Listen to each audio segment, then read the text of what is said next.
Today we have, all the way from Los Angeles, Jas Kang. We're talking about sports media, Lakers, LeBron, Kobe, ESPN, and the greatest hoopers from the Indo-Canadian community. And for what, episode 6 or 7? Hey guys, welcome to the SimCast 360. We're like privileged to have via Surrey, from LA via Surrey. That's right, yeah. Our good friend Jas Kang, and we're going to chat a lot of hoops today. So I know we have a lot of basketball fans that follow us, all 5 of you. And we're going to talk everything from Lakers, ESPN. And so before we get into it, Jas, so I'm just on IG Live, just trying to get our feed going here. And welcome, Jas. Thank you. Yeah. Thanks for having me. I'm trying to think of how do we flip this thing. Anyways, there we go. There's Jas, right? I don't think people want to see my face, but it's Well, okay. it's either you, him, or me. Yeah. So you got it, man. It's definitely going to be me then, right? So always going to end this thing right here so people. Okay. So you're in LA. How's LA, man? How's LA treating you? It's great. You can't complain about it. I mean, the weather. The first thing I thought when I came home was my dad picked me up from the airport a couple days ago, and I haven't been home. So this is a preface. We're during the Christmas holidays. Today is the 22nd? 22nd. So just a couple of days before Christmas. Jas is flown in for about a week or so. Yeah, I'm leaving next Friday. But I came home and I got out of the airport. As soon as I walked to the airport, I'm like, damn, because I haven't felt cold weather since I came home last year. And so I mean, you home usually once a year? Yeah, usually once or twice a year I'll come home. But it's been it's great. It's such a different vibe in a different city. Like in terms of the demographics, like if you go out. It's not a big Punjabi or Indian community there. It's like it's all African American, Latino people. So it's a different vibe. But the thing I like about it, my dad came to visit in September, and we're sitting there and hanging out and going around. He goes, and he just said it to me unprompted. He's like, you know what I like about it? He's like, what? He goes like, nobody gives a shit who you are here. Right? Because that's the truth. Everybody minds their own business. Like they don't look at down here. You walk down the street. You know, like Surrey's the same way. Like, you're driving down the street, and then the bimbi or the auntie's like staring you down. Everyone loves to stare here. I want to get Is it like on, Carlos? Yeah. Oh, sweet. Okay. You're making a left turn. Someone's making a far left, or they're sitting there staring. They look the whole way. Yeah. Oh, look straight. I think it's in their DNA. It is. I don't think it's so annoying. I don't think any other culture is the same way or ethnicity is the same way as us. I agree with that. Yeah, 100%. It doesn't matter if you're in Surrey, Abbotsford, South Van. No, it's the same shit, man. Yeah. And it's even like that in Toronto. I mean, I lived in Toronto for a year and a half, and I'd find same way. Same way. I'd be driving down the street, and then people would like, you look to your left at an intersection, red light, and there's like 2 bob bitches like.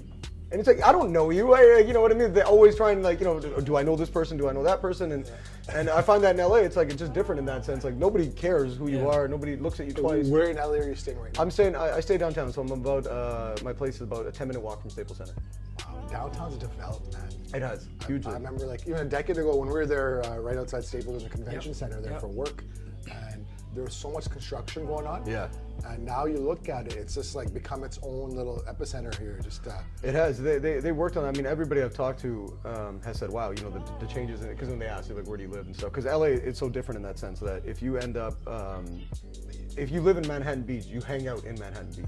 It's not like here where it's like if you want to go for a night in the town, you go downtown, or you don't go to Burnaby just to hang out. But there, it's like every city. Nothing wrong with Burnaby? No, it's a great place, right? I mean, it is Metrotown. That's all I really know. Metropolis. Yeah. But it ends up being like it's so big and there's so many people there. And so what happened with downtown is it used to just be people come to work and then they leave. And so now even till like present day, you're getting all these luxury condos going up and they got luxury apartments going up, like right by Staples Center. There's a lot of development going on. But the problem is the homeless issue, right? I mean, there's so many homeless people there. So it's a big political thing there. It's like, well, why are we building all this stuff? We can't even house the people. So I mean, it's the same thing. I walk out of my apartment, and it's such a different feel in the sense of being from downtown, like downtown Vancouver. There's homeless people everywhere. People like trust me, stuff you don't want to even you don't see every day in Vancouver. So it's the downtown core. They're trying to develop it into being like that's going to be the epicenter of Los Angeles. Everybody comes there for their things to do. But I mean, you always got to fight the traffic, and it's a crazy place to live. How is the traffic? It's insane. Do you walk to work? No, I'll end up doing Uber to work in the morning. It takes 10 minutes. 10, 12 minutes max. Uber, what's that? Yeah. John Horgan and the NDP, let's get on that kind of stuff. Right? It's ridiculous that they don't have it here. I can't believe that's a whole topic for another. We can spend 2 hours talking about that. And nothing to upset our uncles who are, own Uncles, my dad's a cab driver. He owns cabs. And I've been telling him for 8 years, I'm like, yo, get rid of your cabs. Uber's going to come. Yeah. I show him the app all the time. Well, what's the holdup with it? What do you guys think the big holdup with it is? I just think there's certain ethnic communities who are funding a lot of these political campaigns. Yeah. And thing is, that money's going to stop because it's a livelihood. Yeah. All of a sudden, all these people who invested years into their business, and some of these people bought licenses maybe a decade ago for close to $1 million, and now those licenses are worthless. Not worthless, but they're worth like probably lost like $200,000 75 or 80% of their value. And I think what they want to do is when they bring it out, they're going to make it so there's a lot of restrictions. They pretty much want to make Uber another cab company. Yeah. Separate thing. So and operate under the same guidelines. Yeah. And so they do need it, but there's just so much bureaucracy that it's going to take probably 2 years. Because they're just trying to play in the middle of the road, like, hey, we're going to get to it to keep all of us happy who want it, and then also keep the people who don't want Uber, the cab industry, happy as well, because then the votes and the money will keep coming in, right? But that's such a stupid premise because I remember, even for going down there for holiday parties and stuff, last couple of years ago, you can't, there was one point where we legitimately waited 40, we'd order it on the app, and it's like the cab doesn't show up. And so we'd have to walk. It was like pissing rain one night. Then we had to walk all the way down to Canby, get into we had to flag one down. And I asked the guy, and I'm like, why don't you guys just do it? And he's like, we don't care. The cab driver said this to me. He's like, we don't care about the calls. He's like, if we know we're going to get, because sometimes people don't show up or they're not there. He goes, but if we're able to, he's like, if we see somebody on the street, we're gonna take that ride. I don't care if somebody called us, because that's what we get paid. And it's like, you see how crappy the service is. And it's like in LA, the taxi industry's dead. They have taxi stands there, and they're just full of cabs because nobody uses them anymore, right? Yeah. And it's like sometimes, when I first landed in LA, I didn't even have an Uber account, so I got a taxi. It was $55 from the airport, LAX to downtown, and if I take an Uber, it's $30. And it's like, what? And Uber's there instantly. There's no wait. There's no. You see them. You know exactly where they're going. It's a nice, clean car. It's something usually sometimes newer. sometimes. Some of these cab guys, they keep their vehicles super clean and whatnot, but it's just it's frictionless. Yeah. Uber, that's what it comes down to. It's like, hey, it's convenience, man. It's convenience. That's what it is. Because nowadays it's all about time. Yeah. Our lives are so busy, and I know the viewers are not tuning in to talk about Uber. Someone's gonna cut this, send it to my dad on WhatsApp, and he's with You're gonna get You're gonna be cut out of the inheritance. And so LA it's just a different beast altogether. It's a different beast. It's we went there. We usually try to go there for spring break. Yeah. And it's great for a week, but it's just massive. Traffic's crazy. Traffic is crazy. You gotta learn how to. If you learn how to navigate, like what I was like. So yeah, I'll take an Uber to work, and then what I'll do is afterwards I'll get an Uber to the train station, which only costs like $3, and then I'll take the train into downtown. Because otherwise, if I go regularly, it takes 45 minutes, right? Gotcha. And I don't have a car there, which is the biggest thing. I left my car here, right? So mom and dad are going off my dime, and the car's insured, and then, you know what I mean. So they're able to drive around, and they have it, but. You just have to learn how to navigate around and get around. But I mean, it's like I said, it's just an entirely different beast. Like you can go to 15, 20 different cities, you know what I mean, there, and they're all happening, and it's always something to do on a weekend or weekday even. I mean, there's always something going on. And some points I do like to just shut it down and sit in my apartment and just hang out and be away from it all. But it has such a different feel than being obviously growing up in Vancouver and Surrey, especially, right? I mean, that's where we grew up. And I'm from Vancouver. Just you are, yeah. But you made the move over to this side, right? So he never brings that up. He's always like, yeah, but I'm from Vancouver. I'm like, bro, you live in Surrey. Yeah. Why did you move here then? Anyways, so Bill, you got the next one? Yeah, no, Jas, that's awesome. So you guys are meeting for the first time too? Yeah, right? actually, like we shot the shit for 10 minutes, 20 minutes before we turned the cameras and the mics on. But for those that don't know, myself included, so you're from Surrey? From Surrey, yeah, born and raised. Can we get a little bit of background on you and how you ended up in LA? And brag about yourself, like. No, I hate doing that kind of stuff. You know that, but that's all right. I ended up, born and raised in Surrey. Went to Guilford Park. GP. Yeah, GP in the house. That's right, Carlos. Right? yeah, but we ended up. I just kind of it was. I have no like people ask like how did you end up in it, and I don't really have a direct answer for it because I mean I went to. I grew up playing basketball. That's when me and Sim met, obviously, and I love sports my whole life. And then I just I had no clue what I was doing. I was 23, 24 years old. Was playing at Kwantlen. After I stopped playing, my GPA was like 1.95, 2.0 or something like that. Yeah, it's pretty good. Basically, all you have to have a pulse just to show up, and I still couldn't get that GPA. But I don't know. Then I ended up working at the bank. I was working for TELUS for a while, doing different things, and I was miserable, man. Like I hated it, especially after playing sports. You're so, and I think that was always a transition for people who play for a long time is how do you fill your schedule? And so once I had the freedom of doing what I wanted to do, I fell into I go to work. 2-3 days a week would go out for beers and stuff, sitting at Boston Pizza Fleetwood. Those guys, probably they made a living off of that. I mean, we fed that place, kept the bills paid for a good couple of years. And I end up going to SFU. I went back to school. I had to go to Kwantlen. I was 25 years old, and it was funny. I was the student who when I went back, I had to upgrade a bunch of my classes, so I'd sit in the front of the class. You know what I mean? And there's Indian guys in the back. Now you're trying to learn for real. Yeah, now I'm trying to learn for real, right? Now it's your own money. Yeah, that's a big difference on mom and dad's, right? And they're like, there's Indian guys sitting there, the loudmouths, and I'm like, in my head I was thinking, I'm like, keep doing what you guys are doing. You're gonna 7 years from now, you're gonna be in my seat. You're gonna be in my seat. And so I'm sitting there, and I even at that point I didn't know what I wanted to do, but I always had a thing for psychology, so I was like, I'm gonna do my undergrad in psychology. So transferred over to SFU, and in my second last semester there, I was like, you have to take electives, right? Just to fill the credits and stuff. And there was a class called communications. No. The classic NCAA. You watching NCAA football? Communications major. Yeah. Major communications. It's like criminology, right? Or forestry. Was it camping or forestry?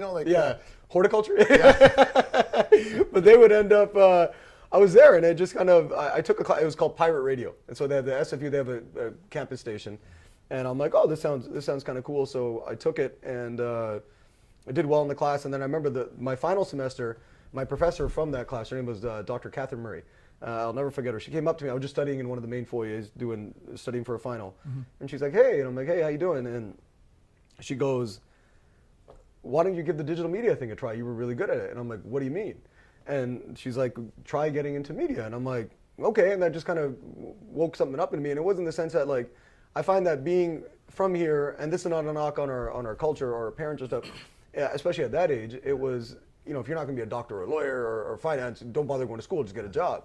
And so I didn't know that getting into journalism was an option, right? Like you don't even think about this stuff. Now it might be different, but at the time, when I was growing up in the 90s, it was something I was just like, oh, you have to be really talented and extraordinary to do that. Super far-fetched, right? Yeah, and it was something you don't even think about. And then I did that, and I ended up working for Coast Mountain Bus through Tanzling.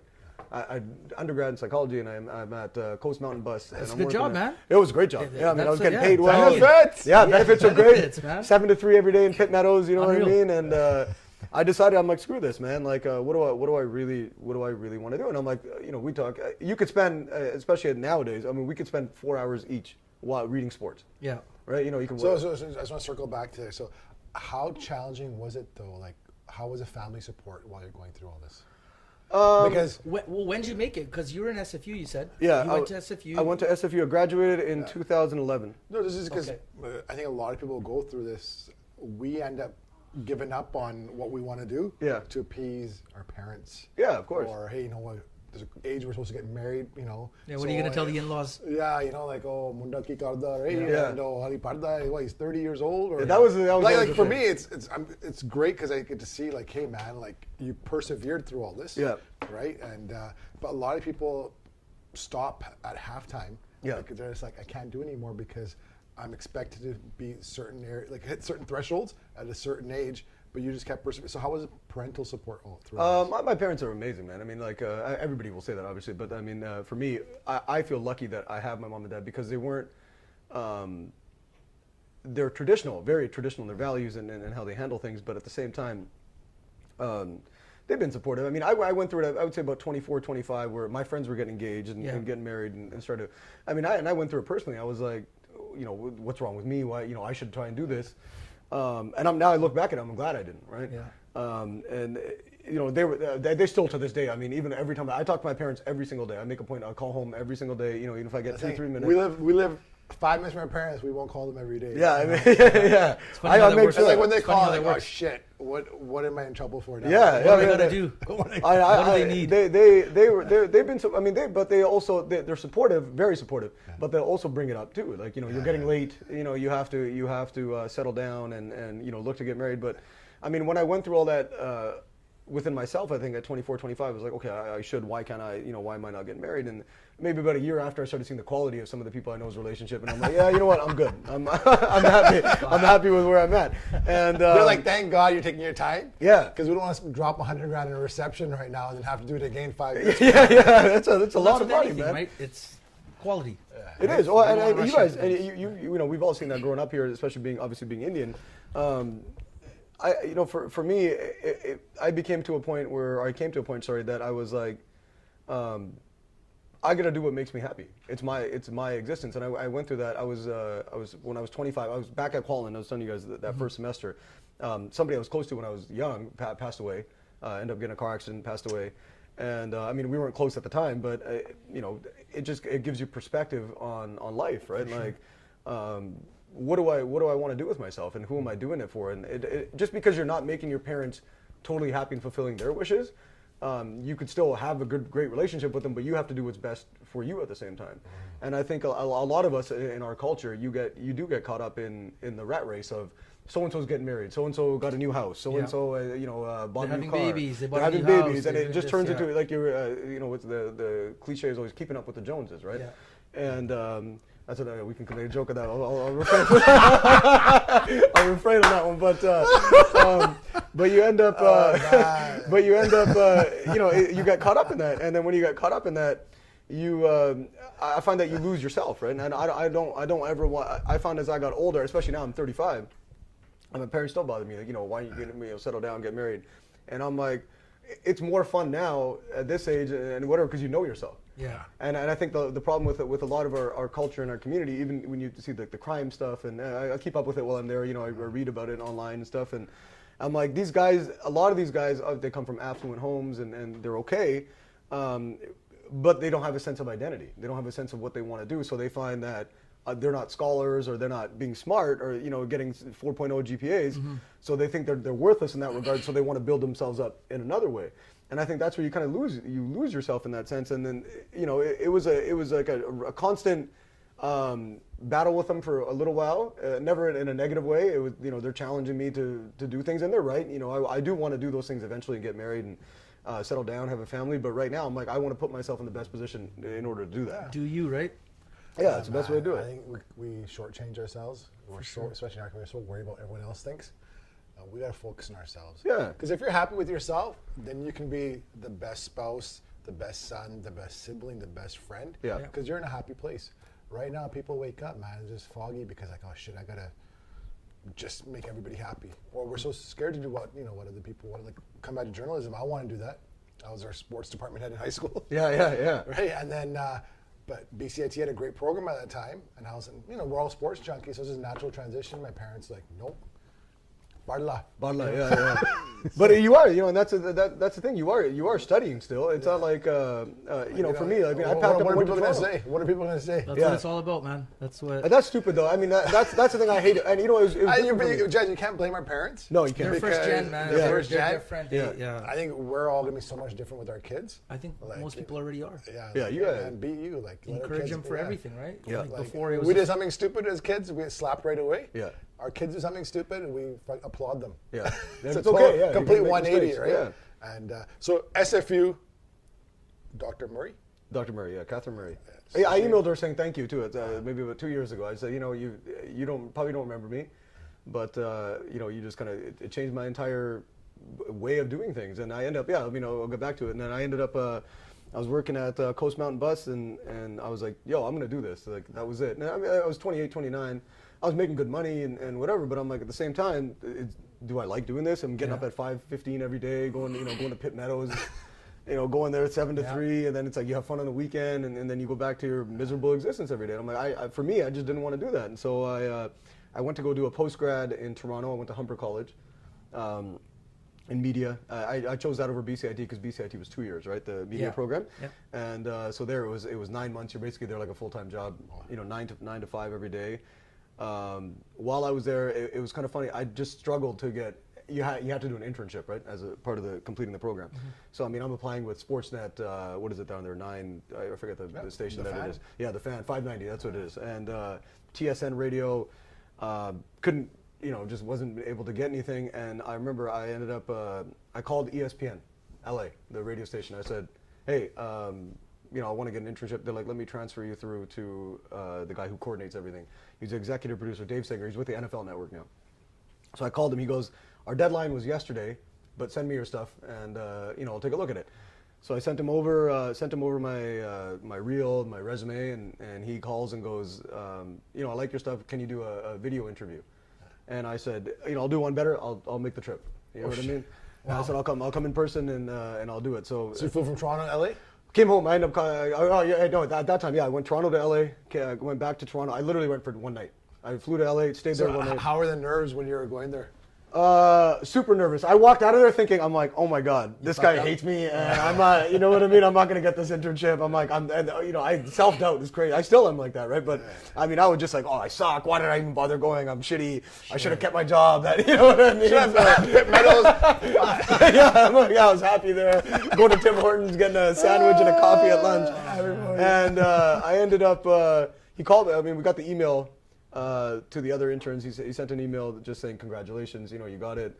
And I was in Toronto at the time. I was actually hanging out with Amin Verk, basketball Verk, right? And I got the email and I'm like, oh my God, I got it. So I literally came home. I was home for a week, packed my stuff, went to LA, and I did the internship. I worked a lot with Max and Marcellus on there. I was basically their guy. Oh wow, that's sick. Yeah. You're saying Marcellus's wife played volleyball? She played basketball at UBC. Oh wow. And her name's Anne-Marie, and so she ended up playing. Marcellus is on Fox now. He's on Fox now, Fox Sports, he's a good dude. They're very nice. I still listen to satellite radio. Yeah. So I always had Marcellus on ESPN every evening. Yeah. And he'd always. They're good, man. That was just an awesome show to be a part of, and I'd work with him, do the rundown every day. Go in with them, like, what topics you guys want to cover, and I'd have to find the stats for them and doing this. Did you know these guys prior to? I knew Kellerman. I mean, because Friday Night Fights, you used to always see Kellerman on TV, so I knew Kellerman. Marcellus, I just knew because he played in the NFL. How was it when you walked in and they're just regular guys? Regular dudes. I mean, they made fun of me for the fact. It was funny. The thing I learned most about Matt, because you understand this about the culture there. I mean, you guys obviously go into LA.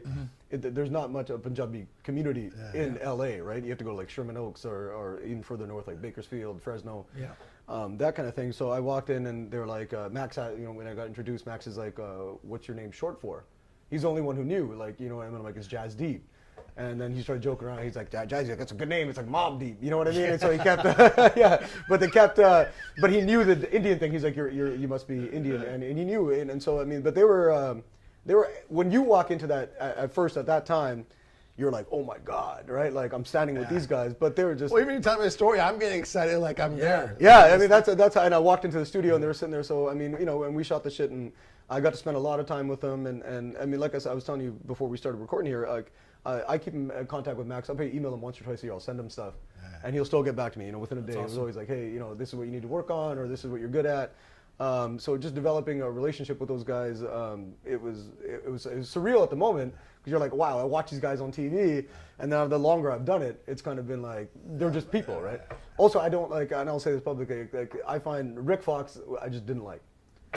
I worked with Rick Fox. And we're allowed to keep that on? Yeah, keep it on there. I didn't like him. He was a very arrogant person. I didn't like spending time with him. Was that before or after separation? With Vanessa Williams? Yeah. I think it was after. It was after. I think it was after. Well, I think Rick Fox is Canadian. But he is Canadian. Basketball Canada thinks he's a douche. He's a douche, yeah, he is. And, but the thing is, he's done well in the esports. Oh yeah, that's a big spectrum, man. There. So that's how much is changing, man. Yeah. Doctors and lawyers now.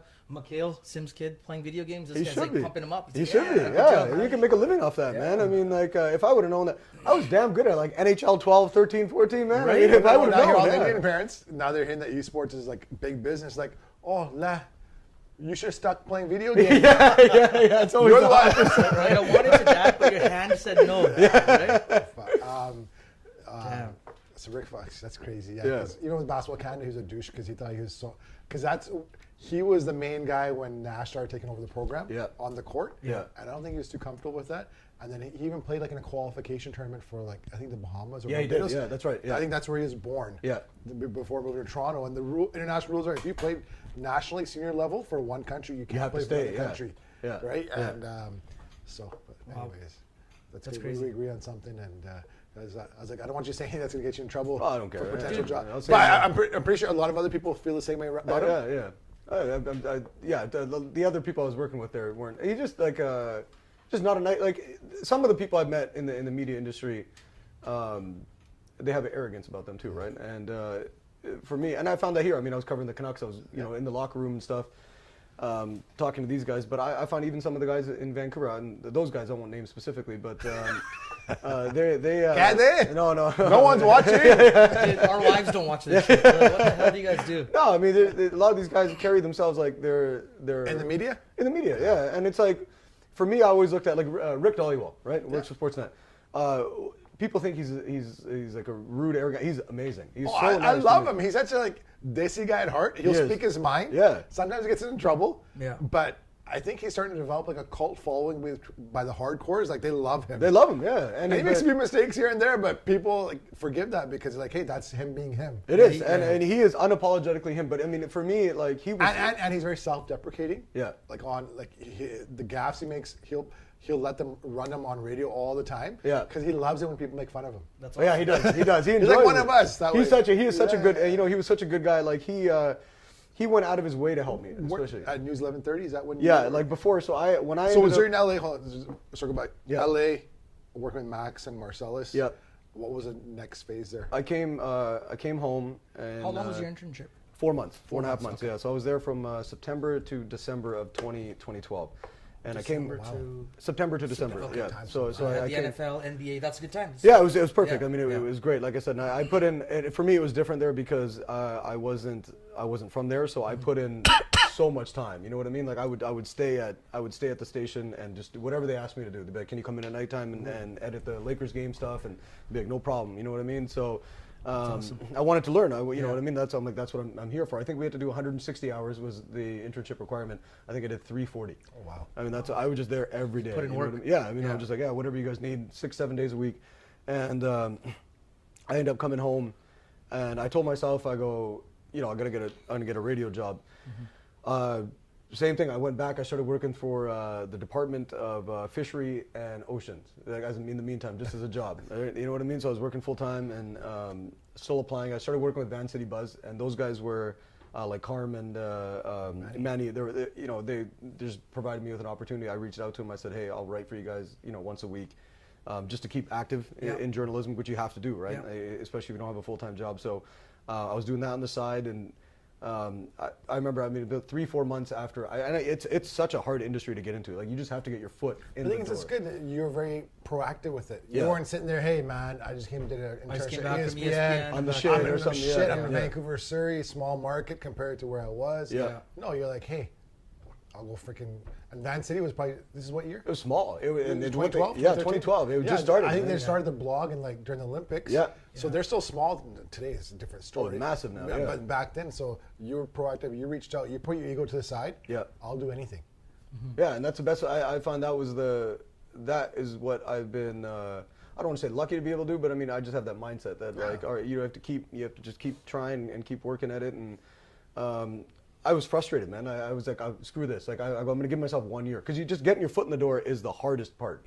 And I was applying for jobs. I mean, like Muskoka, Ontario, and Peace River, Alberta, and just you're getting interviews, but I wasn't able to land anything. They're like, we're going to go with somebody with more experience. We're going to go with, that was always the common answer. And I remember it was 10 months in. I'd interviewed for a job in Prince George. And there was a guy named Greg Fry who's now working for CKBG, the TV station up there. And he goes, you're not there yet, like, in terms of your work and everything. He goes, but you shot the shit about sports. That always helps, right? You guys were mentioning it just helps develop relationships. And he goes, we have an opening in Williams Lake. And he's like, so I'll forward your resume, and if you're interested. And I'm like, yeah, just get me whatever I can get in. I remember I was at Sunshine Woods, the golf course on 64th. Yeah. When I got the call, and I'm like, yeah, forward my stuff over, and so I end up getting a call from the manager there, and he's like, how soon could you be here? So I'm like, yeah, give me 2 weeks. I'll quit the job I'm in, and quit and moved up there. And while I was there, same thing, man. I mean, people think, oh, what did you do while you were there? I'm like, nothing. And I had an apartment. They were like, oh, you're gonna live in this is the best apartment building in Williams Lake. It was $450 a month, right? Nothing to do, right? It's minus 30, 40 in the morning. With wind chill and everything, it was. But I would get up, and on weekends I would go to the station because I had the key, and I'd go practice, right? And I would just go read and try and get more familiar with scripts and whatnot. And so I was on the station there, and after 4 months, I got hired at News 1130 doing part-time traffic. And it was the same thing. I mean, I applied. You're sending out resumes, and you can't get. I think that was the part for me. I look back at it now, like it was 5 years ago. I never got discouraged. I'd send out 50 emails of my reels and get maybe 4 responses, right? But the 4 responses, I would be like, okay, I got to work at this. I got to get better at what I'm doing, whatever they're sharing, and then I'd apply for other jobs. Was it a lot of constructive criticism? Always. Or was it just like they're just trying to, like sometimes people message us for favors, or I'm like, yeah, we'd love to, but sometimes you get busy. Yeah. I mean, the 4 responses I would get, and that's where I connected with Rick Dollywell, and that's what I was going to say about him. Like he would go out of his way. I would send him a new newscast I did every couple of weeks. He would call me and be like, you got to work on this. And he's very abrupt and he's to the point. There's that's good though. You want that. I love, he's not like, hey, how you doing? How whatever. No he just like no sugarcoating. He's just like you got to work at this. You got to work at that. And so he helped me, and then they had a traffic opening there, and I had known Sabine, who was the afternoon anchor at the time. She was managing the traffic department. She was like, how soon can you be here? And I'm like, I could 2 weeks. You know what I mean? I just got to tell my employer. Driving, I'm like, it's like traffic on the ones, right? Yeah.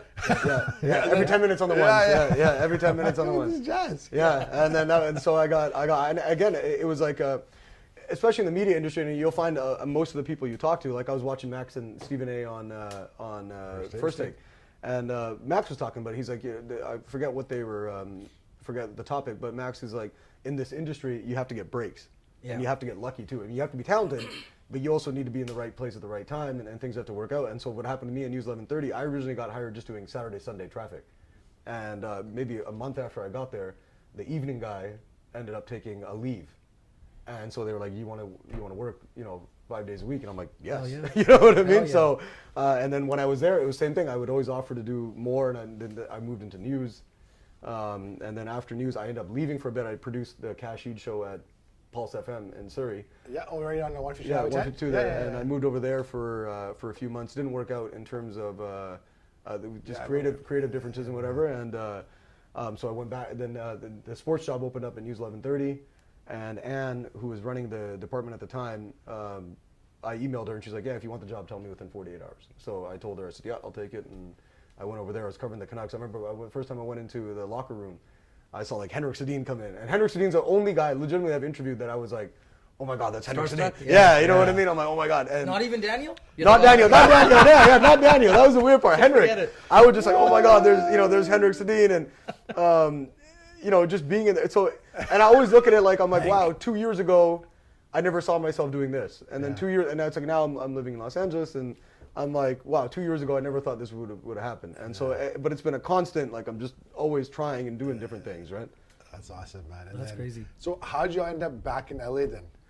I ended up, I'd always had this idea in my head of, that's where I wanted to be.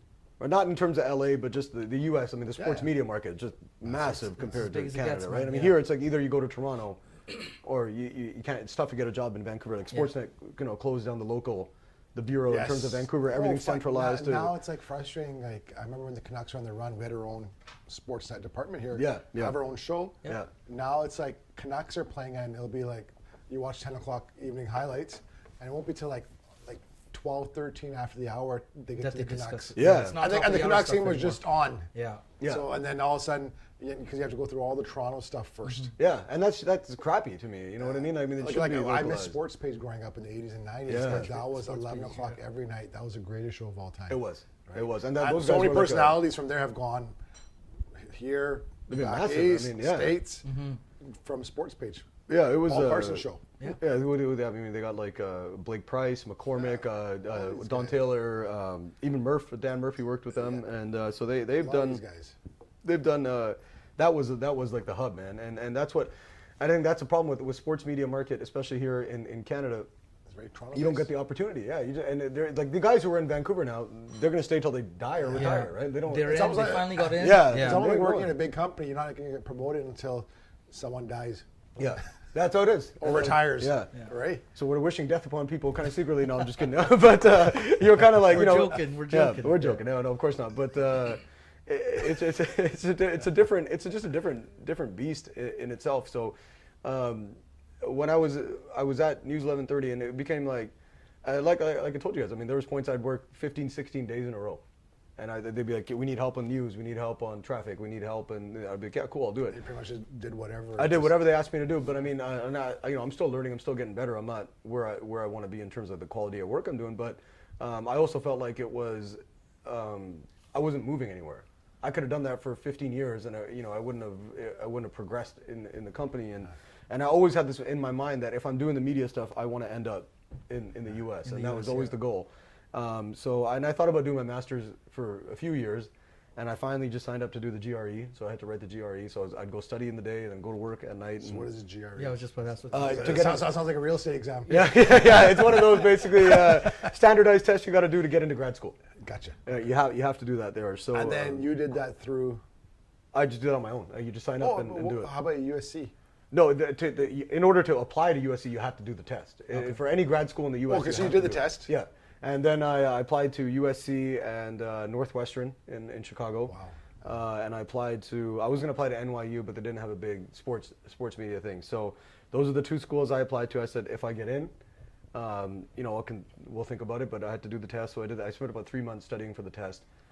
Man, it was crazy because it's like, doing geometry and math and stuff. And I'm like, I haven't done this shit in years, right? So Even then, it was improper. Oh yeah, was it? Yeah. Just enough to not get yelled at, right? Yeah, Just that's really exactly fast. what I did. I got just enough to get in, and I applied. I got into both schools, and I had to make a choice of where I wanted to go. And USC offered to give more of a scholarship, so I was like, all right, I'll take the opportunity to go there, and I was there, and that was it. I mean, now I'm hoping to stay there and figure everything out. But I mean, that's how I ended up there. Wow. That's crazy. Yeah. You came across some great personalities as your professors. Yeah. Shelley Smith, ESPN, Rob Parker, Fox. I was telling you guys, they've been so helpful towards me, and because I told them, I mean, but I would go out of my way. I would always record extra things by myself. Go into studio on top of the work I was doing for school. I would go in at nighttime and use the studios and try and get better. And they would take me to I got to cover a couple of Lakers games with Shelley. She'd be like, it's not through school. She's like, but come with me. I'll take you in, and they would record. I got to cover All-Star Weekend, NBA All-Star Weekend through her. Damn. And she Which was was so last cool. year. in February. This year. I mean, earlier this year. And she was like, come with me, and so the ESPN crew would record me with. So Shelley's big at ESPN. She's big, yeah. Right. Yeah. How did you get in contact with her? She was my professor. At USC. Yeah. And then how about when you were at that women's conference you were Yeah. talking about earlier? Yeah. How long was that? That happened about 3 months ago.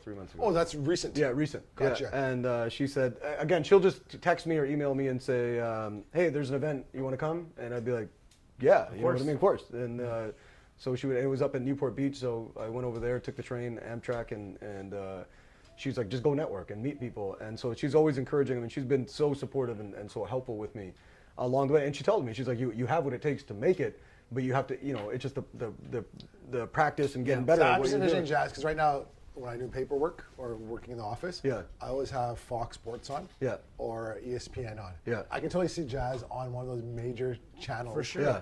Right, and so how did at Newport you ran into the head of ESPN? Yeah, Jimmy Patero. Yeah, he just became the president, I think, about 3-4 months ago too. And it was right at that time, like where he was within maybe 2 months of taking over the company from John Skipper, who ended up stepping down. And I was talking to Shelley, and somebody came over and said, hey, you have to go over and take pictures and do an interview. And there was just a man standing there, so you just naturally just started talking, and then 10 minutes And after. if you're listening, Jimmy Patero Jas Kang said wonderful things about you. Yeah, he's a great. No, he was so nice, man. I mean, no, most people you would meet, you would think who's a president of ESPN. Dude's probably making $10-15 million. Which camera? Oh, is that the camera? Or that one? And for all of you watching, we have multiple cameras here. it's a big time product. It's a Production's crazy. production. We have Yeah. more cameras than listeners. That's true. You still got it, right? Yeah. Yeah. It's Sometimes good. I only see the clip. Yeah. Okay. It's good. Yeah, and so I ended up talking to him, and he gave me his information. He's like, just get a hold of me. I emailed him the next day, and he emailed me back. Again, this is like, you're thinking, President. You're like, President of ESPN. I couldn't get an answer from the head of the sports department at News 1130 at some points, but I'm gonna respond from. So I just think it depends on people, and I think that's the biggest thing I realize is, for me, if I ever do get to that place. The old saying is, you can tell a lot about someone's character is how they treat. Fuck it. But I get what you're saying. How they treat other people, though. Yeah, exactly. I get it. Yeah, like it's like how When you no treat the one's CEO versus how you treat the janitor. Yeah. Right? Yeah, there's a big difference, man. If ever you treat everybody good, it's just in your character. Yeah. Sorry, try to get all deep, and I thought I had the perfect quote. It was a good quote. No, I got what you're saying. I mean, you messed it up. Obviously, you butchered it completely, but it's still it's Oh man, so sometimes true, man. I talk to my wife and I'll start blabbing on for like 30, 40 seconds. She's like, "What the fuck are you trying to say?" And you're like, I don't even know. I lost my train of thought halfway I through. was talking about. So now, what are you up to now, though? Because I turned on Facebook after. Oh, sorry. No, you emailed him. Oh, He yeah. sent you a response the next day. Next day, got back to me, connected me That's with the chief of staff, and I went back and forth because I mean, being a Canadian, the visa process, as I was telling you guys, it's not fun. It's not fun. Especially No. now, right? It's a lot of work and a lot of hoops you have to go through.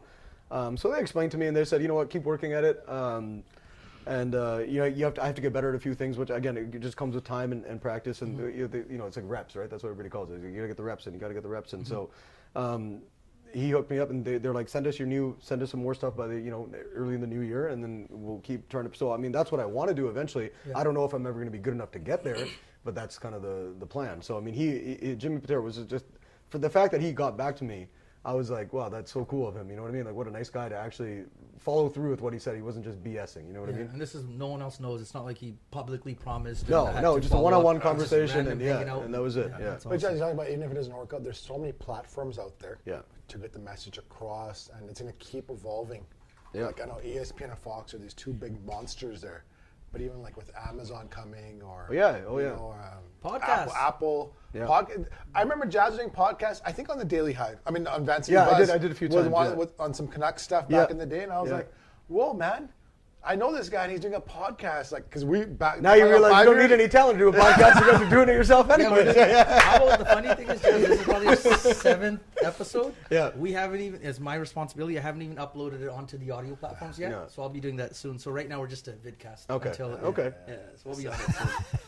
But can't be lazy, man. That's No, you're right. You're right. Easy. This is actually the easy part is recording. And then it's all of a sudden it's on the back and there's a lot of work. It's when life happens, right? Yeah. And you're just like, okay, shit, I got to work, I got to do this. I can't make excuses, man. No, That's you're it. right. You know what I mean? That's it. That's what I find the biggest thing. Like you're asking what I'm up to now. Like, I work a full-time job. I do digital media for a company down there, so I handle all their website, video editing, do that, and then I work with the 2 Lakers websites. I do a podcast. I do the post-game shows that you see on Facebook on Lakers Nation, and then I cover the USC men's basketball team.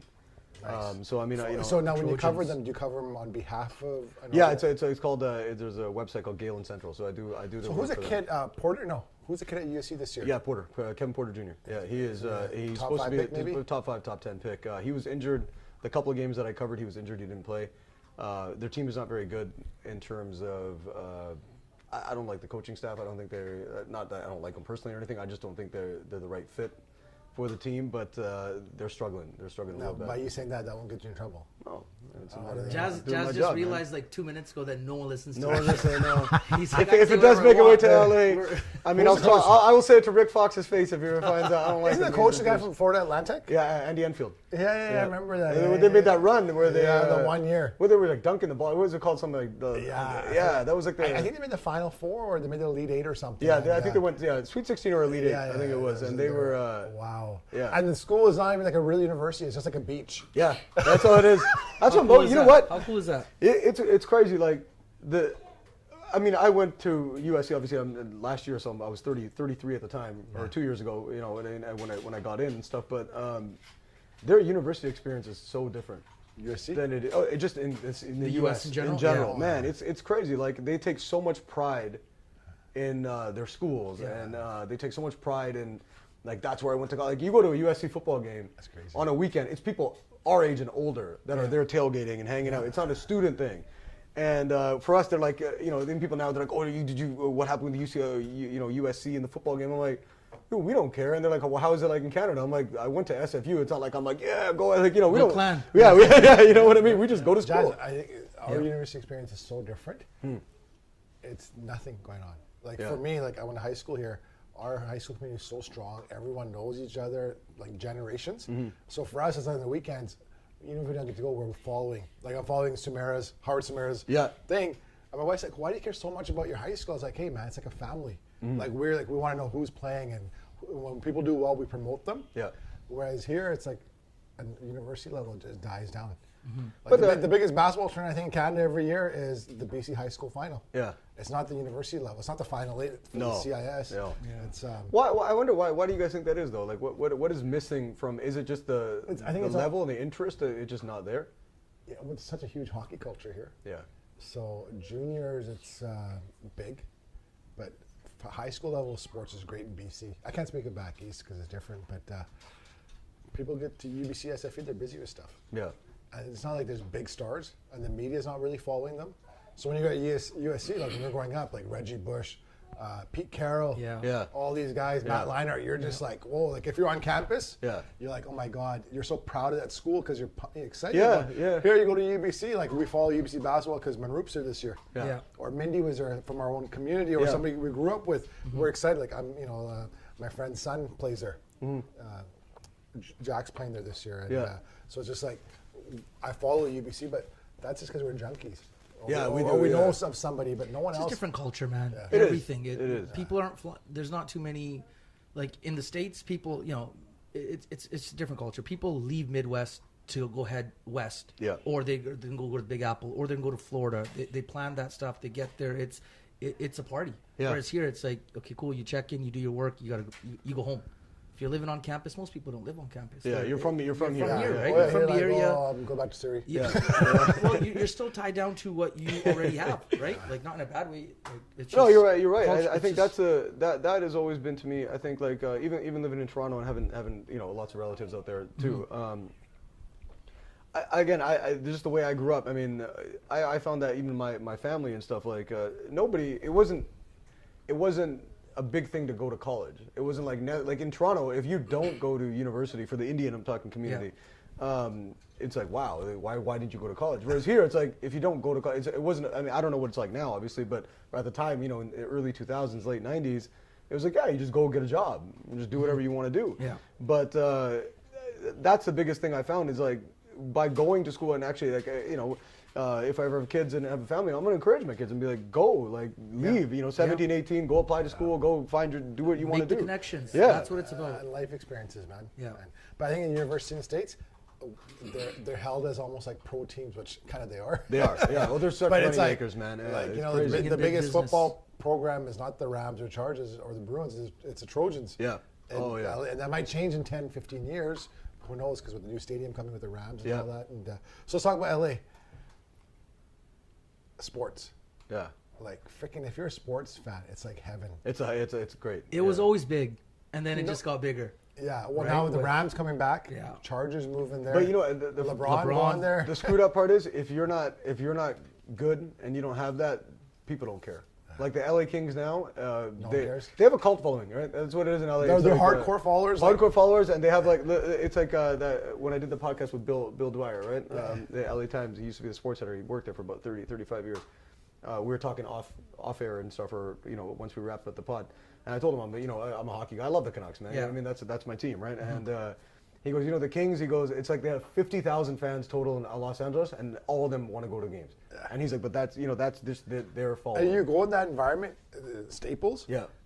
It's a great energy there It's at so Kings fun. games. Yeah, it is. Right, and so if you had to rank, Plus, they've had recent success, or Yeah, not too yeah, far. yeah. That They won makes a couple big Stanley difference. Cups. Dead Yeah, Gretzky, like yeah.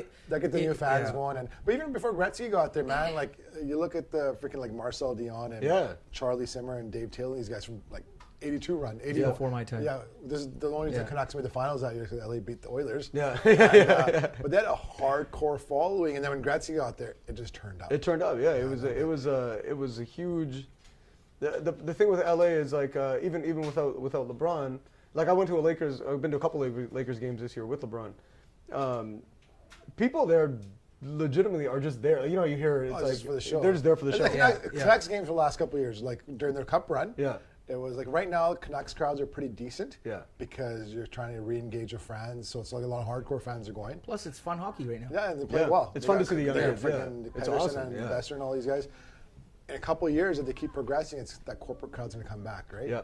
So, but now, LA sports, which team is the most popular team?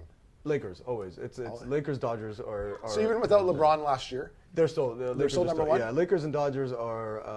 head Head and above shoulders above everybody else. It's a weird tier there. You got Lakers, Dodgers. Like it's been cool because I've been there the last couple of years. They made the World Series, and big trade That's a big yesterday. trade. Yeah, the Yeah. big trade yesterday and everything. Wow. But it's That's like crazy. it is people there eat up Dodgers. Like it was so fun to be there too. I mean, when they lost Game 7 to Houston, like in last year's World Series, it was like just being in the city and stuff. It's crazy. The energy and stuff. Everybody's into it.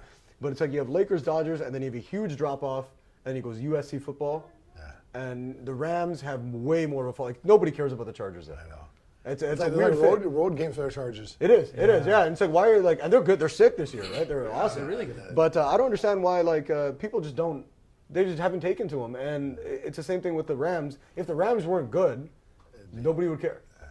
Nobody would care. What I like about the Rams is they're playing at the USC Coliseum, Arena. yeah, the Coliseum, yeah.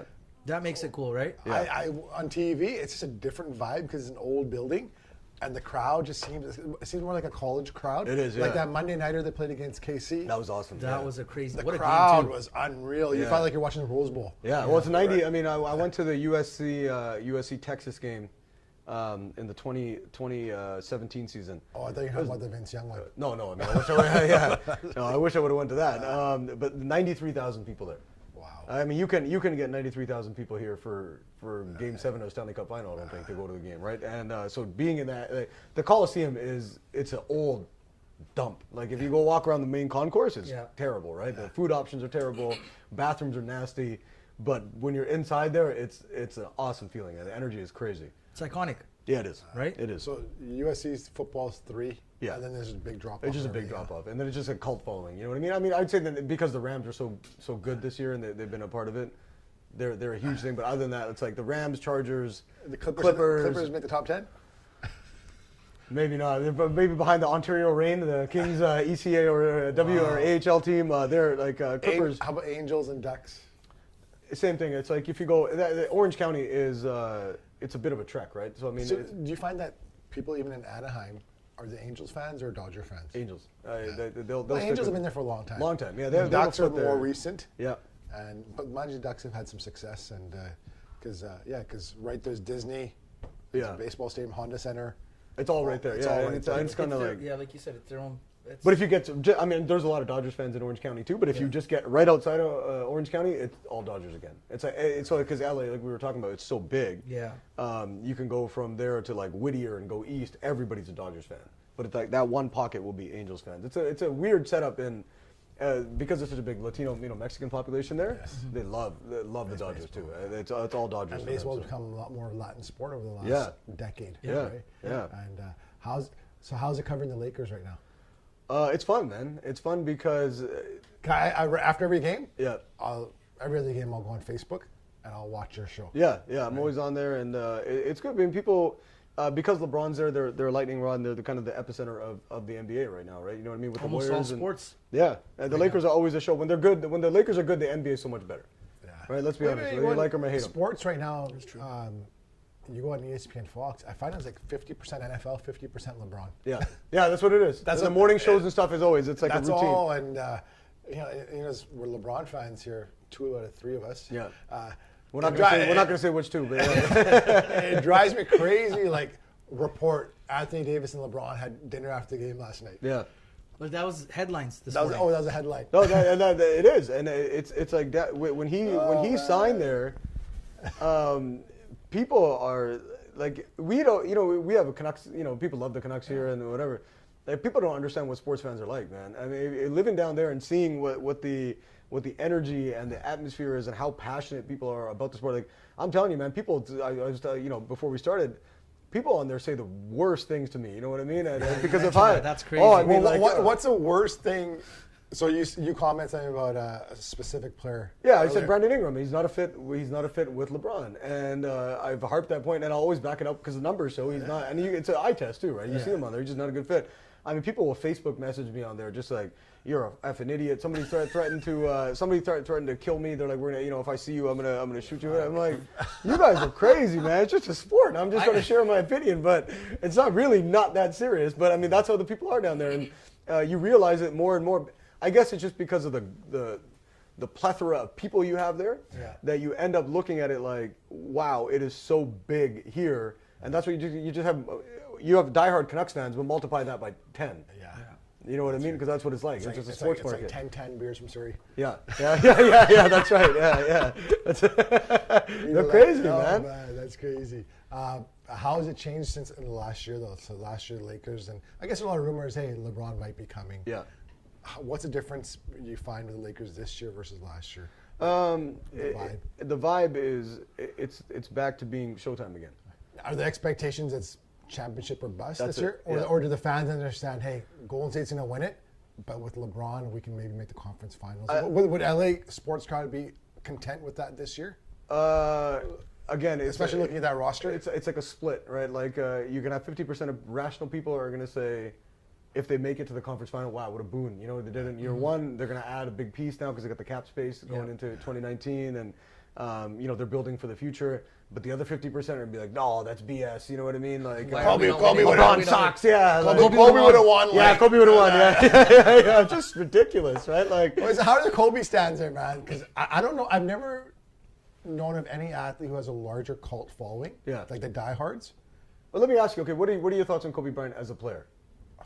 One of the best. Great player? Yeah, great. Where would you rank him? Okay, let's ask you both of you guys. Top 3 NBA players of all time. That I've seen? Because I missed we're not going to talk. We're talking Magic. We're talking 90s till now. Best 3. All 35 years I've been watching. Yeah.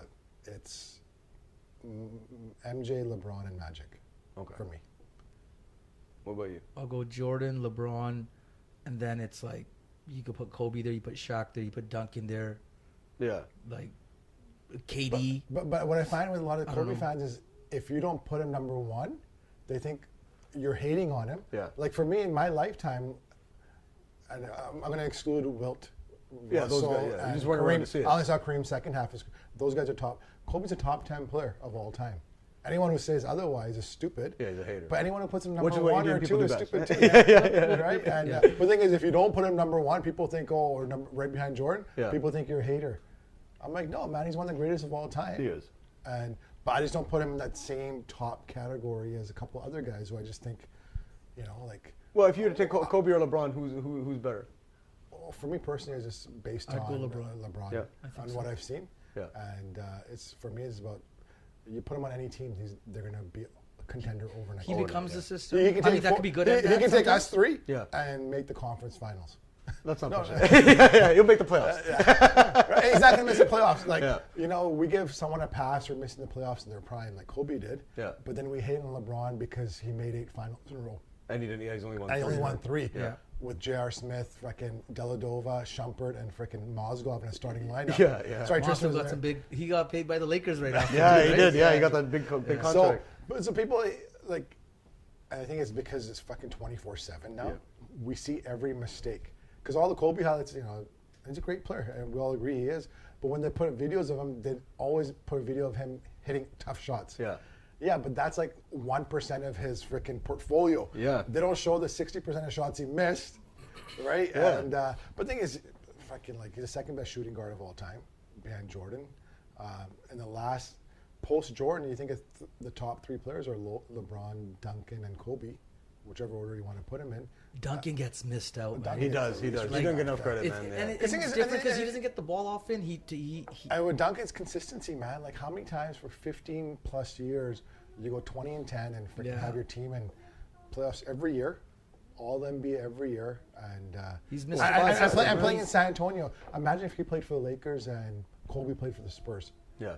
The media attention that Duncan would have got would have been like they would have put him on the same level as Kareem. For sure, 100%. Right? Yeah. And then Kobe would have been more like wouldn't get the same respect from. There's a lot of Because outside. if you play LA or New York, you're going to obviously get different type of respect, right? And but No, you can't hate Kobe. There's people that just hate him. I grew up I sometimes hating him just I egg on Kobe stand sometimes by But- saying the dumbest shit Yeah. just to get a reaction. Yeah. Because you and I are really good at that. Yeah. Bringing the worst out of people, yeah. right? And but the thing is, they think if you don't put them number 1 or 2, that you're a hater. Yeah, that's a problem with today's. I find with today's media culture. But on the flip side, you say that to diehard LeBron fans. Some They're of them are gonna going to say say the same same No, dumb shit. but we understand. Like we criticize him more than anybody else. Yeah. Like sometimes watching me, he does dumb Put shit. your head down, I'm drive just to the hoop, like, man. How many years have we been saying that? Put your head down, drive to the Drive to hoop. the Don't look too pretty. Just get the job done. Yeah. Right. And Yeah. even sometimes you'll throw dumb passes, or his help side defense is non-existent. Yeah. 90% of the time. Yeah, he doesn't care right now. This early in the season, he doesn't. Honestly, you watch him on the court. Yeah, he doesn't- But then you watch. care. He He hasn't watch played G in a while. Yeah, That's his but playoffs. come February, March, Yeah. he'll be a force. Yeah. You Both watch ends, him right? every year, Yeah. and you're in the right. I think he's lost a couple steps. I think he's done. And then come playoffs, it's a different person. Yeah. And it's just like last year with that team, people always talk about Kobe's stretch where he had like a great month where he put up so many great numbers. Yeah. That's regular season. What LeBron? How many 40-point games did he have last year in the playoffs? Oh, alone? yeah. It was ridiculous. It was like I think that's what he'll get his 27, 28 during the regular season, but he cranks it up. When He it comes does. to the And playoffs, I right? think that's where people like LeBron fans. I think that's where I disagree. Like I don't. People sometimes will say, "Oh, I'm not a LeBron hater. I think LeBron is great. I appreciate watching him." How is it covering the Lakers now? Yeah. And not being a Lakers fan. It's perfect. It actually is because when I was covering the Canucks, I remember the first game I went bias to. getting there? Oh, I mean, when I was in the press box, I remember the first time, and I went early. It was one of the early games of the season where you're still kind of like, oh, they could make the playoffs, right? Yeah.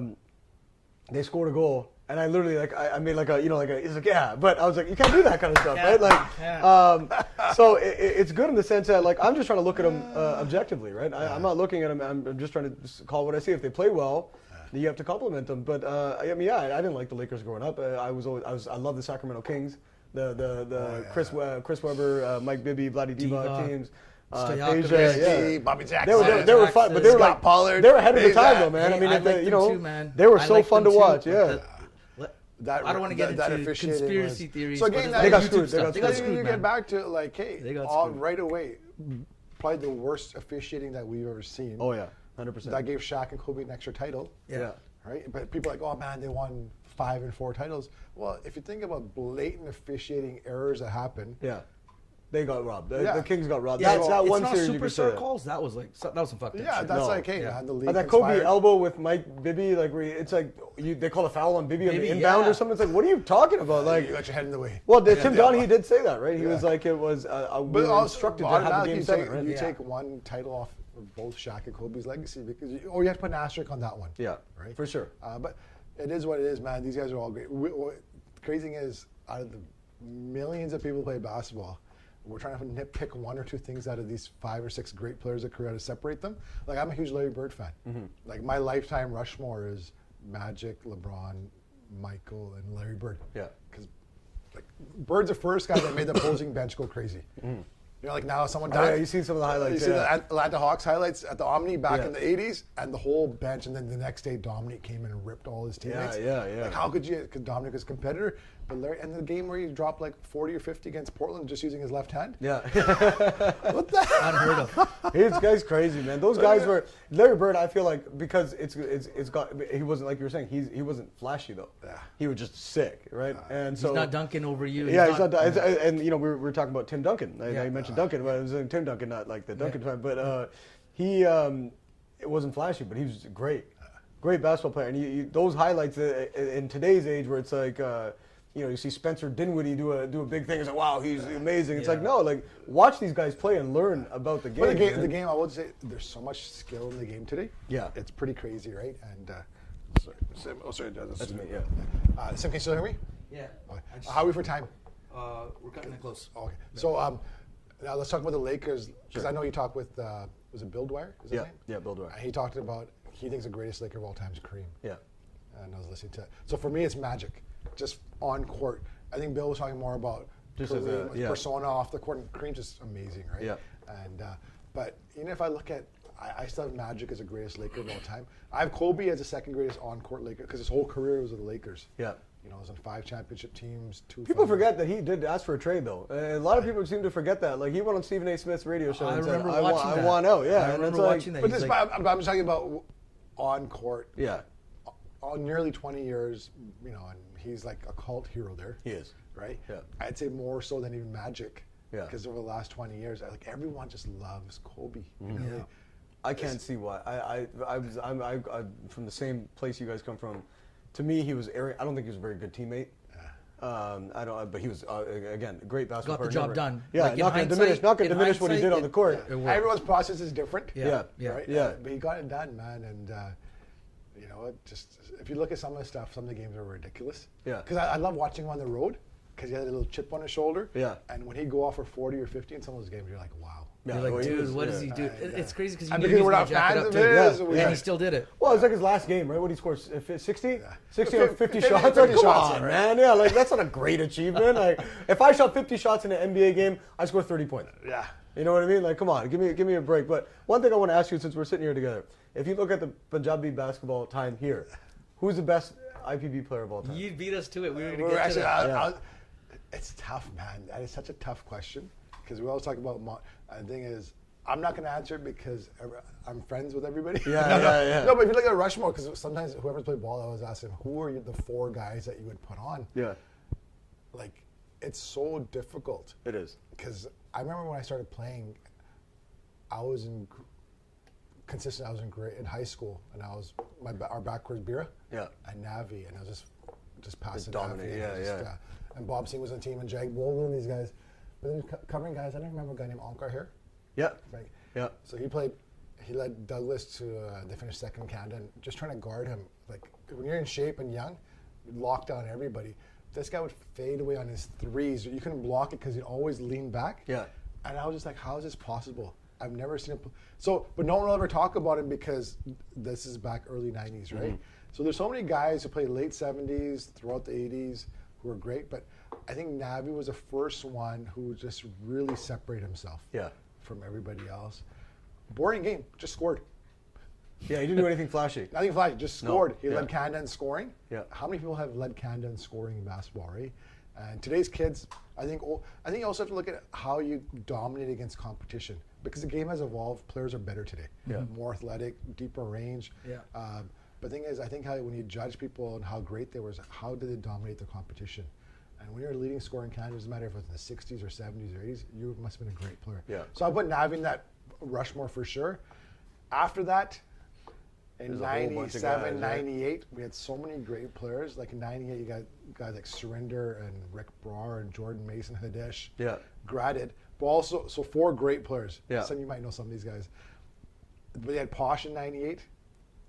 I still think, now it's crazy because high school players are crazy, but he had the most high school attention of any high school player. Posh, we knew about him. We were in Everyone knew. He was like 6 years old. He knew who Pasha Baines was. Yeah. And to have a Div 1 scholarship to Wyoming and then an ACC school, like who else gets that, right? So I would put Posh in there as well. For sure.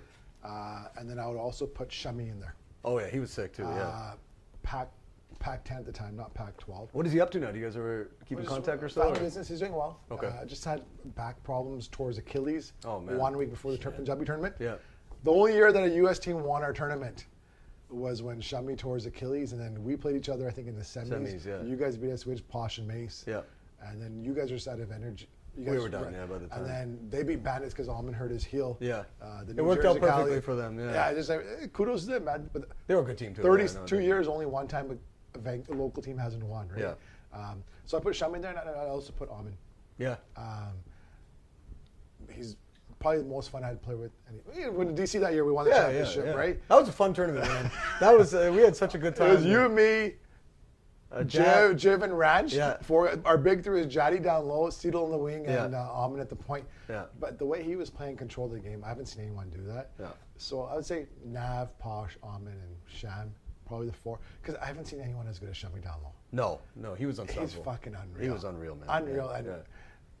like there was Before talk to him. internet days. Oh, That's yeah. crazy. Oh, he was so good, man. He was so good. He unstoppable. dominated Dolphin. Hey, he was a starter. He played, what, was it That's 3-year a- starter at Division One, at Western freshman Washington. starting, right? Wow. And, Yeah. and he could shoot the three, dunk, and he had a mean streak. But the thing is, there's so many great players. Yeah. And but that '98 class, five stud wing players: Posh, Mace, Hadesh, Rick Brar, Surinder. Yeah. You Like, can't freaking get better than incredible. that. Best grad class we've ever had, Yeah. ever.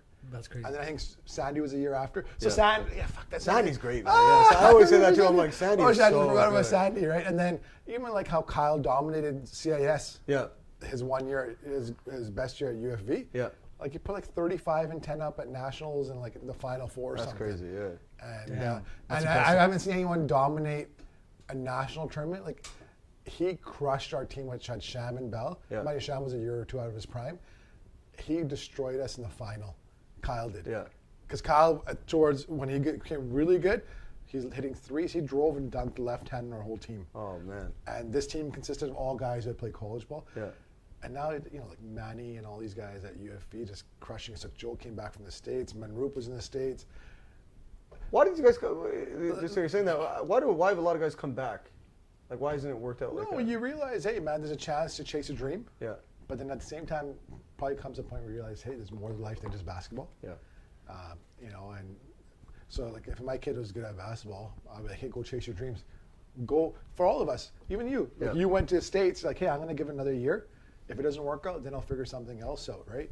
And you don't want to live life with any regrets. Like when Root played NCAA for 2-3 years. And now he's ripping up at UBC. Is he dominating there? I haven't He's kept had up some with it as great much. games. I think he's just going to stay healthy. Yeah. Yeah. But he's had some great games. So you heard his hamstring not too long ago. yeah. He's just getting back into it. But watching when Root play at Nationals the last Yeah. couple of years at BC Prep, it's a treat Dominant. to watch. Yeah. Right? And When is the net tournament this year? Or next year, sorry. I think we're going to go back to Victoria Day weekend. Okay. So we're just going to finalize that in the next 2 weeks. But I would say those four. But I know Sandy will put an asterisk Yeah. just because of injuries. I Yeah, haven't seen a more vicious defender. No, he was dominant too, man. Right? And you saw him in Calgary. Yeah. How was he at Calgary when he was there? Same thing. He controlled. I feel like with Sandy, he didn't have enough at points. He wasn't assertive enough to say, "I'm taking over the game." Like he would play within the team all the time. But at Sorry, certain Sandy points- was also, I think, the only player who ever got tournament MVP and finals D MVP. Yeah, that's right. That was the year they So, beat but us. the thing is now when That's you prop crazy. all these guys up, then you're putting Rick on the sidelines. Yeah, Surinder even though- Surinder, yeah. like the Surinder this year might have been the best player in the whole tournament at this age. at this age. Yeah. Manroop got MVP because they won, and I think Surinder might have been from game one till when they got knocked out in the semis, the best player. So fit. He is. He's finishing at the rim. Yeah. On Sunday, 5th game in like 48 hours. Damn. Right? That's a At lot, age, yeah. what, 38? Yeah. And just doing phenomenally well. And then you have guys like Rick Gill. Yeah. But The first stretch four. So let's not get started on that. Yeah, so no, but He was in a terms great of player, basketball though. skill, like Yeah, back great then, basketball like, player. he could control a game just by being on the court. yeah. Like you just give him the ball in the high post, and he could run the offense through there. So just so many great There were players. so you man. know what, we So, still talk about it, man. Like me with because I hang out with Harry and these guys all the time. And some of the guys come down and see you and too, we're right? like, yeah, and I'm like, we talk about it. Like, I don't think anyone should take offense if we put Amin, Yeah. Sham, Posh, Nav, those four maybe. I don't. Sad. You know what? I couldn't even go. Like at that time when I was playing, was it 2000? Basically, I played 2001, 2 till like 2008, 9. I think whatever. I played every year, but the competition level was insane. And the teams that we were talking about, you guys, Amin guys with Bandits, Amin and Surrender, and then you had Rick and Fun Police. Like we felt like we're a pretty good team. But we can't. It was just so hard to beat those guys because they were great. Like they were, and I can't name four. Like they were just great basketball And players. it's a different vibe too, because guys are just like, I don't care who's on my team, we're gonna give it our best shot. Yeah. Now we have to separate two divisions, because the older guys can't keep up. Yeah. But the problem with the community division right now is a lot of young guys want to play community because they're scared to play in the elite. Yeah. Because they're scared to lose. I love playing against the best players Same, because I was like, I love getting slapped around. Because Yeah. it just, hey, you come back, you work harder. And we didn't win. You play for better free. too. Yeah, and you become a better player. But we should talk a lot of smack though. It was fun. Oh, yeah, that was so fun. Yeah, that was a good. I think that for me, I mean, obviously being a part of it, that was like the peak of the Indian tournaments here because we were just nonstop.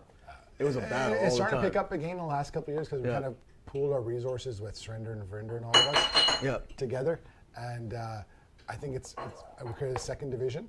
So it's been busy, really busy at BC Prep the last 2 years. It's going to keep growing. But the heyday was late 90s and early 2000s. Yeah. That's when, because you guys are just, I got a picture of 02 with you, Surinder and Arky. Yeah. I think you guys are, what year did you graduate?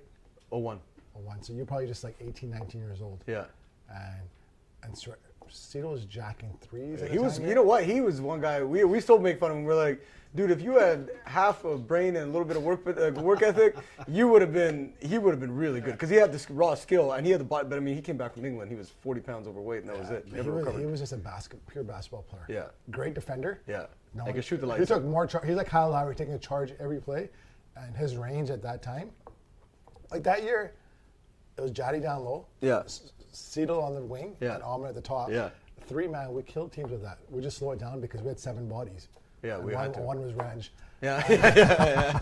How's Ranj doing, by the way? That's awesome. How's Ranj doing? Ranj's awesome, man. Yeah. He's just he's not playing basketball anymore. No, of course not. I legit haven't seen. I don't think I've seen Ranj in 12, 13 years now. We chatted with him earlier today, so he's doing good, man. And so no, everyone's doing well, man. But Rushmore, just who would be on your NBA Rushmore from the time? you NBA started? Rushmore, from when I watch, I would go obviously Jordan. To me is the greatest of all time. Jordan, LeBron. Does it hurt you to say LeBron? No, Okay. no, he's great. You know what? As I've gotten older, I embraced more of what he is and how great he is. You know what I mean? It's like you said, he dragged teams who had no business being to a final, and they wouldn't have made it any other year. But he took teams. And no one's talking about how weak the East is this year once he left. I think it's just out of hatred. Yeah. Because the top end of the Eastern Conference has always been really strong. Yeah, it has. Yeah, the depth is not there. But like last year, freaking Utah and Utah and New Orleans reached a second round of the West. Yeah, the which Pelicans are not great teams. Yeah, Yeah, right. So Pelicans, Portland, right? Portland, they swept Portland. Yeah, and then swept they Portland. lost to Golden State. Yeah. But people hyping up the West. I was like, did you see this team that made the Final Four of the West? Yeah, LeBron average doesn't. teams. He doesn't get enough But credit. now everyone's talking about how good Boston, Toronto, Philly, and Milwaukee, and that's actually a really good Final Four in the East. The Indy's really good too. But yeah, so you got Jordan, LeBron. I'll begrudgingly say Kobe. Yeah. I would put him in that. And category. I would say my 4th spot is Tim Duncan or Shaq. I don't know. I mean, Tim Duncan to me, the longevity-wise, he was so. And great, not just man. longevity, he's good for a long time. Yeah, yeah. It wasn't like someone just had a 20-year great career. Yeah, one guy I would say Dirk too. Like, I mean, he wouldn't make my Rushmore, but I mean, he's like in the Overlooked. He's conversation. overlooked. Yeah, he's in the He's really conversation. good, yeah. And that 2011 team, they crushed. I was so everybody. happy they beat Miami. A lot of people were. I was thrilled, choked, yeah. But They swept the Lakers, I think, that year. They too. did, yeah. People don't realize how good that team was. Yeah. And I think with Miami, the thing was Carlisle's just- a good coach, man. Every year he's Even got this year, they're looking good, man. with They got- Luka Doncic and those Luka's guys. good. NBA's in good hands, right? And then your IndoHoops Rushmore. I don't even know. I couldn't because You're gonna get in That's trouble. what Jazz asked me. Yes, me. Yeah, So yeah. everyone's Everyone gonna a 10-minute round. We're cutting it close for time. He's on 10 minutes. And it goes a Euro. You're like, fuck it. I don't I'm know out. what- You know what? I can't. Because I didn't. Nav, from what I've heard, was great. I mean, I'd put him on there just because I didn't play against him too much. He wasn't as active, I think, at the time where I came. Nav's the around. only guy who played. Whenever he played, he dominated. He did. He was just a different player, man. Pasha for me is always up there because he was unstoppable. You couldn't stop Pasha Baines on the defensive end. I don't know. It's always a toss. And then you got like Ahmed Surinder, Rixan, Shami. These guys, they're just all kind of interchange. I don't know. Yeah, like it's such a hard thing. That time. to me, We're probably forgetting a few guys too. Yeah. Like Manroop, the way he plays, there's no one that could stop Manroop. Yeah. Who's ever played, because he'll just. Because He his hits a shots ball, don't it's a make fucking sense. track meet. Yeah. And he just hopping around and hitting threes, and he's one of the few guys that sells a great mid-range jumper. Okay. No one can keep up with him. But the thing is, he's won the MVP at the Nationals this year. He did. Yeah. So it's just like Is it like whatever team he plays on is going to win? Pretty much. Is that? no. Yeah. There's just so much talent now. Okay. They won because the Cali team missed a 3 at the buzzer. Oh, no way. Okay. Yeah, you were just like, yeah, we let that down, though. That was And then they're choked, so they're coming back, and they're going to... They'll probably strengthen their team. Oh, yeah. So it's great because now they're like, we're going to keep coming back until we win. Yeah. And then you got guys like Jody just came back from Wisconsin Green Bay. He's playing at UFA. So there's just so much talent, man. It's just like today you see these teams, their 7th man would be a number 2 option back in the 90s. Like that's how good. It's the evolution, man. Yeah, it happens. And its communities get better and better because there's so many more kids playing. I'm gonna come back for the tournament. I'll come back for that weekend. Well, and the good thing is you'll see everybody. Yeah. And parking lot's full. That's perfect. You know what? That was actually the fun time. Like I remember a couple times we got knocked out, and we would just go. That was the only good thing about getting knocked out early on Sunday in the quarters. Yeah. You're hammered all day. Yeah. Right? Everyone's got their McDonald's cups. That's awesome. We had good times though, man. I loved it. PM, I loved it. Yeah. Those PM days were unreal. Yeah. I would say late 90s JO, Langara those 2 years, then PM. Yeah. I remember Langara when the Bandits beat, the TBA beat the Bandits. Bandits, that was a close game, yeah. Rick Overtime. missed some free throws, I think, or Surrender missed, somebody missed free throws at the end. Yeah. Surrender hit those back-to-back threes. Yeah. And then, but they lost. You can, the hallway to get into the seats, like, it was jammed. Like you can, it was standing room only. Yeah, you couldn't get It's crazy. It's crazy, and it's going to come back, man. You're going to see in the next couple of years with the women's game is evolving. Yeah. There's so many good players. You go on our Instagram page. Yeah. There's always women are just Girls on there, doing so unbelievably well, right? So. I think that was always something with our community, though. I think that I'm glad to see it now because I mainly see your guys' stuff and all. I think it's mostly second generation. Yeah, it's good to see though, man. Like it's good to see them be involved in sports, right? Like they're gonna dominate, man. You see, so it's good to see. Naturally, Punjabis have been pretty good at, like, athletically speaking. Yeah. We're really good, man. Well, we're good till about 18, 19. Yeah, because the crown. Yeah. Lack of discipline kicks in at that point. There's no more practices every day. What's next for you? That's the fun part. That's the fun part about it. I don't know. Forget what's next. We'll get to that. How about the 30 podcast? Oh shit! Yeah. Why are we not talking it's about okay. this? It's okay. Yeah. So the 30 podcast. Is Jazz's podcast. Yeah. Subscribe if you haven't. Yeah. Subscribe, like it, iTunes. So how did Google Play? So Google Play. Every time you have some of the biggest names in the media world. So you had, like this week you had Brian Windhorst on. Yeah. Brian Windhorst, probably the most popular ESPN reporter right now. Mm-hmm. How did you get in touch with him to come on your show? Brian is pretty much the guy that he's been shouting. His full time, right? he's been shouting LeBron for the last 20 years. Yeah, pretty much. Yeah, and that was he worked at the Akron Beacon Journal as a sports writer, and LeBron was big coming up, and he went to the same high school as LeBron, graduated before him. Yeah. I just reach out to people, man. I find their email addresses. I'll know what their email addresses are, and I'll just reach out, and I'm surprised a lot of them are receptive towards doing it. Like Ramona Shelburne, I got hooked up with through Shelley.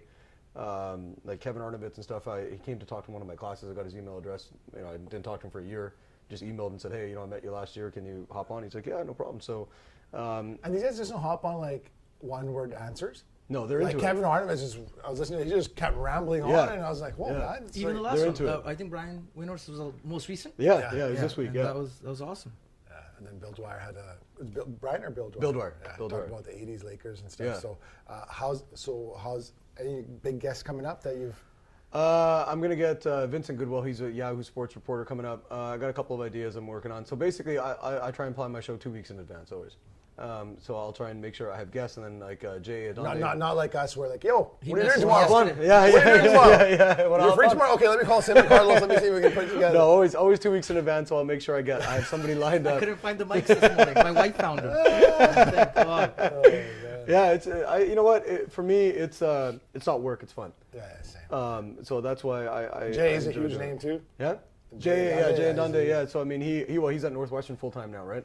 Oh, yes, he left. He left, yeah. So I mean, and he was the guy I was talking to about when I applied there. I was kind of going back and forth with him too. So I mean, it's all about like I'll meet people. And Arash Markazi I met at an event, exchange information with him. Texted him a couple weeks later and said, "Hey man, do a podcast. You want to hop on?" He's like, "Yeah, sure, no problem." So Shams, gonna get Shams on one day. I tried with him once. He didn't get back to me, but I'm gonna reach out to him again. Sirat. I'm gonna reach out to too. I thought that because she just got hired by Yahoo, right? So I'm gonna reach out to her. Huh? Chris Haynes? Chris Haynes, yeah, again, these people I know. This guy's hoping you connect with everyone, then he's gonna be, yo, Jas, get plug me in, man. SimCast, yeah. We'll come up to LA, don't worry, man. We'll fly down. Yeah, we'll get him on. Yeah, we'll be the camera guys on. No, that's awesome. So I'm glad that's going well, and you guys make sure you subscribe. Great content there, especially for the basketball people out there. Junkies like us, I eat it up, man. Yeah. And what's next for Jas Kang? Again, I don't know, man. I'm just working. We're gonna keep trying and hope to make it where I want to be one day. And I just gotta, you gotta hope, you gotta get lucky, but you can't stop. And I think for me, looking back, I mean, I did a lot of dumb shit. We can just here write a book on the stupid things I did. I have no idea. When I was younger, but I mean, as I've gotten older, I find that put the time in, work hard, and create your own luck. So I honestly, people ask me that, like, what do you want to do next? I mean, I have a goal in mind that I want to get to eventually, long term. Yeah. Could you see yourself coming back here? Yeah, I mean, if the right opportunity came up, I would, I talked to the guy at the head of TSN, the president of TSN. We've been going back and forth a few times. Again, I mean, just like you got to work on this and that, but you have it. It's just you got to get better. And so if the right opportunity came up, I would take it. It's just a matter of wherever I kind of end up. I'm just gonna go with it. I don't want to have I have a long-term goal, but I have no plan. I think that's the best way to put it. I just want to do the work, and you'll figure it out. I'll figure it out as I go. I mean, that's what I've kind of done for the last little while, and hopefully I get to where I want to be. And if not, I mean, life is not too bad. I'm okay, and I think that's what the biggest. Go back to Coast Mountain or the Department of Fisheries and Oceans, right? Wasn't bad. I just put my earphones in, sit there, listen to a podcast, and do work, right? But I think the biggest thing, really for our community here, I think that's the biggest thing. I mean, and eventually I want to, if I can get to a position of prominence, like, yeah, I'd want to help out kids and stuff. It's like it's a different thing. Like, we get so caught up, like we were talking off the top, like we get so caught up in rat race and comparing yourselves to others and what other people have and what you don't have. It's like, no, if you just do you and focus on yourself. And I didn't try and learn this till I didn't learn it till I was like 30. It's just like, focus on you, focus on yourself, and figure out what you want and work towards it. Don't worry about what Robbie and Gary and Suki down the street are doing. Focus on yourself. Like, you'll be okay. And I think so. That's the kind of the mode I went with, and wherever I end up, I'll be happy to do it, because this has been my last 5 years of my life. I've worked really hard, but it doesn't feel like I have. And so that's what I want to keep going with it. That's awesome. Man. I appreciate you making time. I know you're only here for 1 week, and you took out an afternoon to spend time with anytime, us. And I do appreciate all the best. And we'll Thank keep you, listening. Anytime, and, man. Thanks for having me on. Pleasure, we're going to live vicariously through you. So thank you, everyone. And that was a long episode. We jumped around quite a bit here today. But hopefully you guys enjoyed this episode. We'll have it up next. And Hopefully sometime soon, yeah. Sometime end of January.